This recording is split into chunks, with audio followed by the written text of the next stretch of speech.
पंजाब केसरी में आप सबका स्वागत है। मैं हूं चंद्रशेखर धरनी। हरियाणा के गृह व स्वास्थ्य मंत्री अनिल विज जी हमारे साथ हैं, इनसे बातचीत करेंगे। विज साहब, आपका स्वागत है पंजाब केसरी में। धन्यवाद। विज साहब, जिस प्रकार से मानसून सेशन अब आने जा रहा है और कांग्रेस कह रही कि भ्रष्टाचार, बेरोजगारी और कई ज्वलंत मुद्दों पर सत्ता पक्ष को घेरा जाएगा। कांग्रेस तो खुद ही घिरी हुई है। खुद ही इनका जो चिंतन शिविर था वो चिंता शिविर बन गया। एक बार फिर कांग्रेस में विभाजन नजर आया है। बहुत सारे नेता जिनको इस शिविर में आना था वो नहीं आए हैं। पहले तो ये अपने कुनबे को संभालें।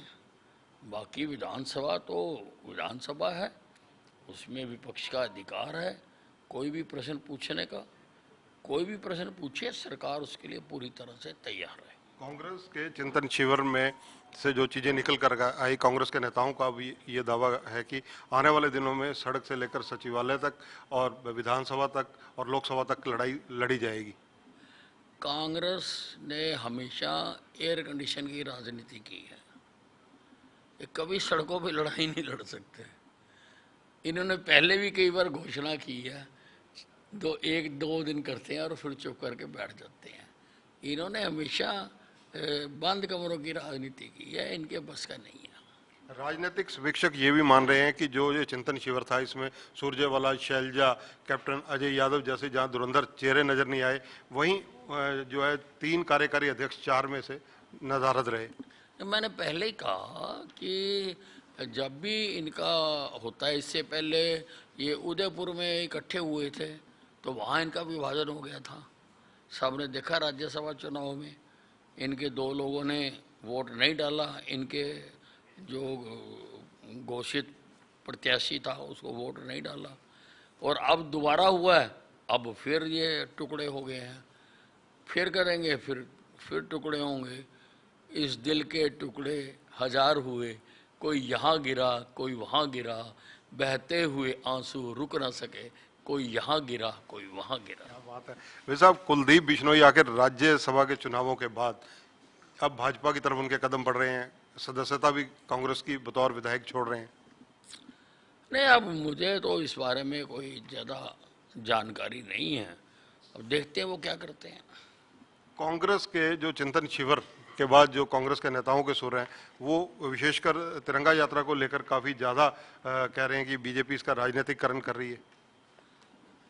देखिए, अभी मुख्यमंत्री जी ने सर्वदलीय बैठक बुलाई थी, ये जो हर घर तिरंगा के लिए, और उसमें कांग्रेस के नेता भी शामिल हुए थे, भूपेंद्र सिंह हुड्डा भी थे और पार्टियों के भी थे। सारों ने एक स्वर में कहा था कि ये हमारा राष्ट्रीय प्रतीक है, ये हमें सबको लगाना चाहिए।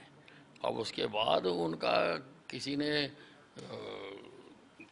चेंज कर दिया हो तो मैं कह नहीं सकता। साहब, जो कांग्रेस का मंथन शिविर, चिंतन शिविर रहा, उसमें एक चीज और उभर कर आ रही है कि ये कह रहे हैं कि बीजेपी के किसी भी नेता ने कभी भी देश की आज़ादी के लिए संघर्ष नहीं किया, इसलिए तिरंगे की अहमियत इन लोगों को नहीं पता। बीजेपी का जन्म ही 1947 के बाद हुआ, इनको इतनी समझ नहीं है। व्यक्तिगत तौर पर अनेकों लोग आज़ादी के आंदोलन से जुड़े रहे हैं, लेकिन बतौर एज बीजेपी तो श्यामा प्रसाद मुखर्जी ने 1955 में बनाई। अब इनको हिंदुस्तान के इतिहास की जानकारी तो है नहीं है, और पता नहीं इनके बयान कौन इनको फीड करता है, किससे लिखवाते हैं। नेशनल हेराल्ड इशू के ऊपर इनका कहना है कि ईडी जो है दुर्भावनापूर्ण राजनीतिक कार्रवाई कर रही है। नहीं, एक भी केस बताए ना जो झूठा निकला हो, और देश की अदालतें खुली हुई हैं, सबके लिए हैं, वहाँ पर जाकर ये बातें कह सकते हैं। अगर झूठे केस बनाए जाते हैं तो वहाँ जाके कह सकते हैं, लेकिन सच्चा केस, अगर कोई केस है, पुख्ता सबूत हैं, ईडी जांच कर रही है और तुम सत्याग्रह कर रहे हो। सत्याग्रह तो हमने सुना था महात्मा गांधी जी किया करते थे, और महात्मा गांधी जी ने कभी भी चोरी या ठगी के लिए सत्याग्रह नहीं किया। ये पहली बार हमने देखा है कि साफ पाक निकल आए, वो अलग बात है। लेकिन आज तो ईडी उनके ऊपर जो चार्जेस हैं उसके लिए उनको बुलाकर उसकी जांच कर रही है और आप उसके लिए सत्याग्रह कर रहे हैं। आपने तो महात्मा गांधी का नाम भी बदनाम कर दिया। आपने महात्मा गांधी का जो सत्याग्रह का बहुत गर्व और गौरव के साथ सारे विश्व में देखा जाता है, आपने उस शब्द का ही अवमूल्यन कर दिया। फिर साहब, अम्बाला में आपने कैंसर हॉस्पिटल की जो शुरुआत की थी उसका इनपुट अभी तक कैसा मिला है, आपका निष्कर्ष क्या है? नहीं, वहाँ बहुत दूर दूर से पेशेंट आ रहे हैं और सारा वहाँ पर जो है पूरी उसके साथ डॉक्टर्स लगे हुए हैं। अभी उसमें हमें कुछ डॉक्टर्स और भर्ती कर रहे हैं, उसकी प्रक्रिया जारी है। अम्बाला में जो स्मारक स्थल बनाया जा रहा है उसको लेकर कहाँ तक पहुँचा काम और कब तक वो कंप्लीट होने की संभावना है उसकी? नहीं, उसमें अभी लगभग 1 वर्ष का समय और लगेगा, क्योंकि सिविल वर्क तो लगभग पूरा हो चुका है और उसका जो इंटीरियर अंदर होना है उसके टेंडर अब फ्लोट होंगे जल्दी। अधिकारी उस पर काम कर रहे हैं और जैसे ही उसके टेंडर फ्लोट होंगे और जो भी बहुत इंटरनेशनल टेंडर होंगे एक तरह से, वो जो एजेंसी आएगी तो वो फिर काम करेगी उसके अंदर। निसंदेह आपके द्वारा किए जा रहे कार्यों की वजह से पर्यटन नगरी के रूप में भी अम्बाला डेवलप हो चुका है। इसमें स्मारक स्थल में विशेष रूप से क्या क्या अहम चीजें रहेंगी? इसमें आज़ादी की पहली लड़ाई जिन लोगों ने शुरू की, कांग्रेस ने तो आज़ाद होने के बाद सबको ये सिखाया कि आज़ादी की लड़ाई हमने लड़ी, लेकिन कांग्रेस का जन्म हुआ था 1885 में।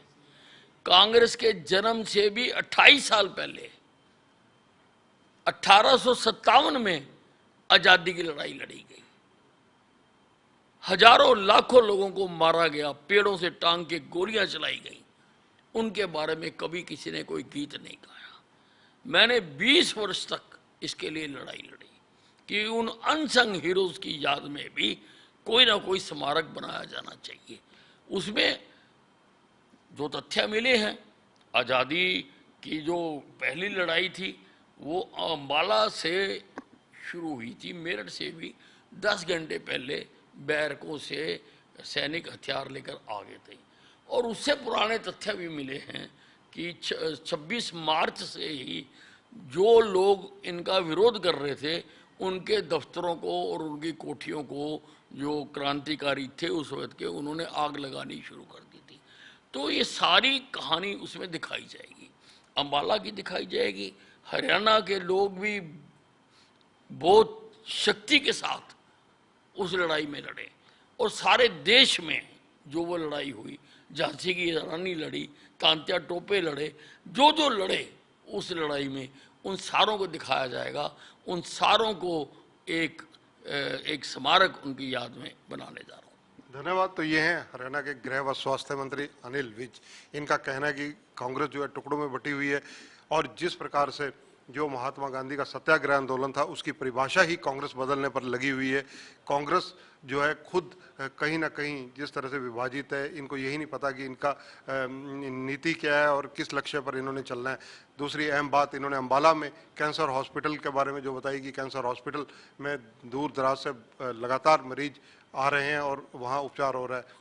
तीसरी अहम बात अनिल विज से बातचीत में जो निकल कर आई, जो स्मारक बनाई जा रही है अम्बाला के अंदर वो एक ऐतिहासिक धरोहर बनेगी। उसका मुख्य कारण ये है क्योंकि जिस प्रकार से देश की आज़ादी की लड़ाई लड़ेगी उससे के जो अंग संग हीरो हैं उन लोगों को कई चीज़ों की जानकारी मिलेगी, आम लोगों को मिलेगी, जिसमें अम्बाला से शुरू हुई थी वो लड़ाई, क्योंकि मेरठ से पहले जो आंदोलन शुरू हुआ देश की आज़ादी का वो अम्बाला से हुआ था। कैमरामैन संजय सिंह के साथ चंद्रशेखर धरनी, पंजाब केसरी टीवी, चंडीगढ़। हमसे जुड़े रहने के लिए हमारे YouTube चैनल को सब्सक्राइब करें और नई वीडियो की नोटिफिकेशन के लिए बेल आइकॉन को दबाएं। अगर आप ये वीडियो Facebook पर देख रहे हैं तो लाइक जरूर करें और ज्यादा से ज्यादा शेयर करें। धन्यवाद।